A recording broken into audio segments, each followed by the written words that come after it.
as much as there's these aerial sequences, we really wanted them to not, again, feel extreme sporty. We wanted them to feel really beautiful and, like a ballet more than like, just like an extreme sports film. And I think It is an absolute joy today to be speaking with Marah Strauch and Bryce Leavitt, the directors of Space Cowboy. Um, Thank you so much for the opportunity to speak with you. I really do appreciate it. Yeah, thank thanks for you. having us. Um, this film is incredible. It is incredible across the board, and it's just, and I mean, this is an incredible story. It is visually just absolutely beautiful. And I would love to hear from you both. First of all, where did it begin? Yeah, so I met Joe Jennings just kind of by happenstance, and was just blown away by his craft. I didn't know that was a job that somebody had, and so seeing him work and seeing some of his images, like you said, like some of the visuals were just mind blowing, and so I kind of poked around and wanted to know more. And as I started uncovering that, I started building a friendship with Joe and a trust with Joe, and he started opening up to me about some of like the deeper nuances of himself that you see in the film, and his emotional journey, which was even more interesting to me than the skydiving. And that's when I kind of knew, like, oh my God, like I have something pretty special in my hands, and I want to make a film on it. So at that time, I had never made a film, and I needed to figure out, okay, how does somebody make a movie? And I started researching films and filmmakers that inspired me, and Marah, who had made a her feature debut was a documentary called Sunshine Superman that's on the father of base jumping. So a similar subject matter.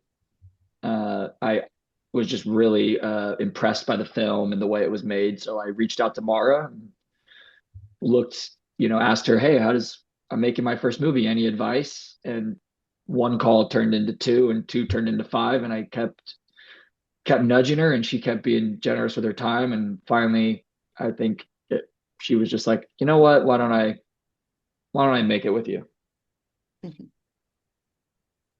Well, it really is incredible. And one of the things, like Bryce, that you said there, the thing that makes it so special is how open Joe truly is on camera. Um, what is it that struck you most about him? I mean, here's a person who's done some amazing things, but is very, very open on with you both.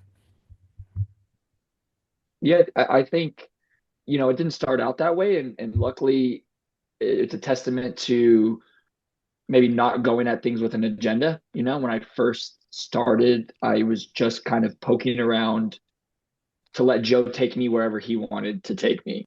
Um, and just a natural trust and friendship popped up, and he just started to get a little bit more open and a little bit more open. And you're entirely right that he was super vulnerable with us on screen. And it was something that Mar and I kind of talked about early, is wanting to go there with him. And that was like a huge part of kind of the edit that we envisioned that Mara spearheaded. So I'll kind of pass it to Mara to talk about why we felt like we didn't want to just make a skydiving film. We wanted to make a human film, and that was something that Mara and I talked about from the first day. I'm gonna let her kind of chat on that, maybe.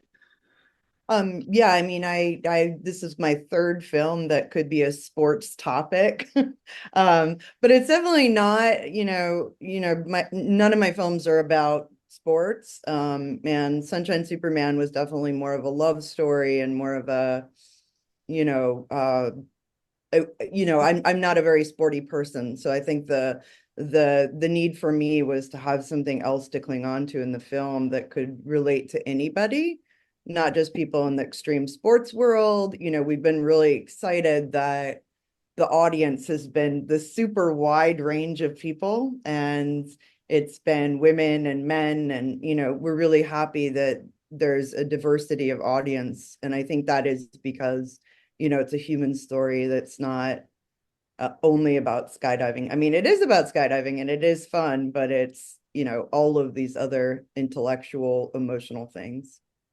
Absolutely. This is actually a very profound film in a lot of its conversations. And it's also fun. Like you said, there's this incredible footage, which I have to ask you both about. So, how involved were you? I mean, obviously you're the directors of the film, but how involved were you in the jumps? Were you jumping with them? Did you do some with them? Were you there making the shots along the way? Well, so the the good news about documenting a career cinematographer is he's got some chops in that area, and specifically, free fall cinematography is his world. He's the king of that world, and so the anything that was aerial in the film, especially specifically in the present day with the car, was Joe and his team, and the direction came from some really focused and thorough planning on the ground beforehand. So that's where, Marah and I are working with Joe and his team to I think we had like 20 something cameras on the day of, and it was those conversations were all planned of like, okay, where do we put cameras on the plane? Where do we position our people on the ground? Joe, where do you think the best place to position your people up in the air? And it was a great collaboration. Joe, Steve Curtis, Chad Ross, some of Joe's collaborators are just they were incredible to work with. But it certainly came down to the planning. But I would say also our cinematographer, had a lot of influence on the look of the film in general. So as much as there's these aerial sequences, we really wanted them to not, again, feel extreme sporty. We wanted them to feel really beautiful and, like a ballet more than like, just like an extreme sports film. And I think, our cinematographer, Tony Johansson, really helped with that kind of overall look. Yeah. Well, like I said, this is a film that's absolutely stunning. To see it on the big screen is absolutely incredible. It is something that is such an experience. Um, but let's go back to Joe for a little bit here. I mean, you had some incredibly powerful conversations with him, and especially as he's talking about the losses he's experienced and his dealing with depression. And I would love to hear from you both, from your experiences with him. What did you see, or what do you think it takes to properly deal with our grief? Um, I guess from my end, maybe I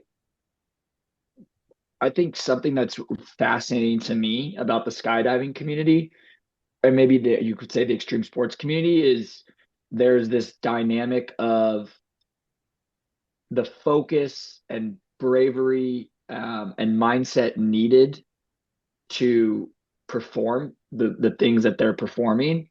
You have to be numb to loss. So if they lose a friend skydiving, it's almost like, well, the best way I can continue being good at skydiving is to instantly compartmentalize that and not deal with it. Because if I feel how I'm feeling right now, it's going to make me weak. And I think that's kind of that kind of applies to us as humans. It's like we all have our different ways of compartmentalizing or pretending something didn't happen, or deflecting, projecting, whatever, terms you want to use. It's just like, I guess the most important like step for me would be that I think would be like facing it, admitting that something is daunting and heavy and devastating, and actually letting yourself accept that that's okay to know that to not be okay, right? Like, and I think that's something that I think is huge, and Joe's learned over the years, and a lot of I think people in his world learn is like you have to really deal with that shit, or you see in the movie a result of what happens when you hide from it. I would say that's absolutely true. And, I come to this film with about 15 years of observing skydivers and base jumpers. And, my first film was about really similar topics in terms of grief and in terms of um, compartmentalizing. And I think it's really true in this community. I mean, there's a lot of gallows humor as well about death. And, I think for outsiders, it can be a little shocking.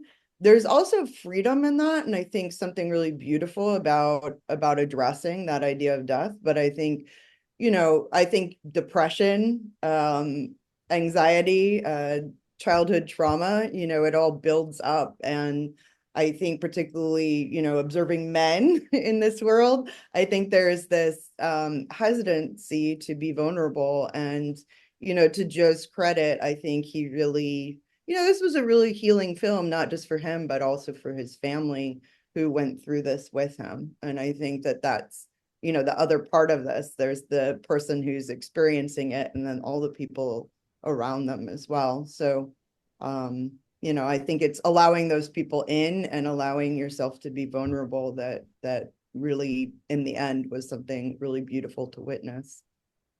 And having said that, his conversations with his son are, echo that. And this conversation about them being a safe space, him creating safe spaces. And, as someone as myself who deals with, anxiety and mental health issues, it was refreshing to see somebody just sharing on screen in a way that's just honest, because I think it does spark conversations and allows for those sort of moments to sort of unravel, um, especially amongst men as well, as you said.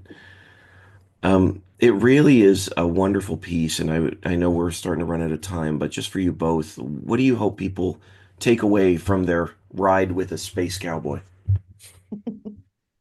I what you just said is incredible. I mean, I think that's extremely satisfying and fulfilling to hear from Marah and myself, because I'm seeing a lot of that at these film festivals we're playing, or people are coming up to Joe after and talking about their personal experiences with loss, grief, depression, and that's incredible. I think something Marah and I also, that was a North Star for us, that always had us excited about this film, is that it's a film with these, nuanced, dark, deep topics with an uplifting, like, conclusion to it. Like, it's a happy film, it's not about, hey, everything's doomed. It's about, hey, like, it's okay to hit your lows, but we're going to be back high soon, and that's what I would want people to get from it, is just some inspiration, some hope, and some fun.